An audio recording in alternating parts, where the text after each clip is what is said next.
तब का हलवा भाई लोग ठीक बानी नू। अपने लोग के इंतजार खत्म भइल। अब पावर स्टार पवन सिंह के भोजपुरी इंडस्ट्री में सबसे हट के एगो गाना आइल बा जेकर नाम बा घगरी। अरे कहना क्या चाहते हो? अब व्यूज के बात करल जाओ तो लगभग 9 मिलियन व्यूज चल गए हवा। अब सोच ला कि सॉन्ग कितना तगड़ा और कितना जबरदस्त होत बा। हम मालूम है तेरे बाप को मत सिखा चल।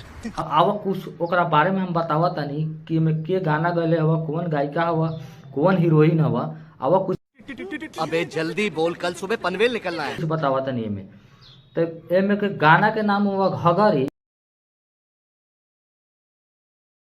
आ सिंगर हवा पावर स्टार पवन सिंह आ गायिका हवा शिल्पी राज और फीट में हवा पावर स्टार पवन सिंह आ हीरोइन हवा श्वेता शर्मा। म्यूजिक देले हवा प्रियांशु सिंह जेकर जनबे करला कि हट के भोजपुरी इंडस्ट्री में म्यूजिक आवेला आ गाना के तो बातें छोड़ा। और लिरिक्स देले हवा आशुतोष तिवारी। आशुतोष तिवारी के कौन ऐसा गाना आवलो जौन तो बवाले गर्दा आवलो।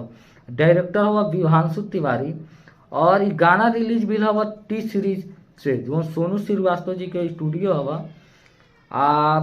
म्यूजिक लेवल हवा टी सीरीज रिलीज कल गए हवा टी सीरीज हमार भोजपुरी पर। तो अपने लोग के बतावल जा सनी कि पावर स्टार पवन सिंह के अगर भोजपुरी इंडस्ट्री में केहू कैसनो गाना आवेला नु तो एगो हट के आवेला आ खतरा सॉन्ग आवेला। वैसे ही घगरी सॉन्ग आयल हवा जेकर नाम घगरी आ काम तो सुनल कितना एक बड़ाई करी हवा। तो अपने लोग के अगर वीडियो अच्छा लागल हो तो एगो लाइक कमेंट और शेयर करम। तो धन्यवाद।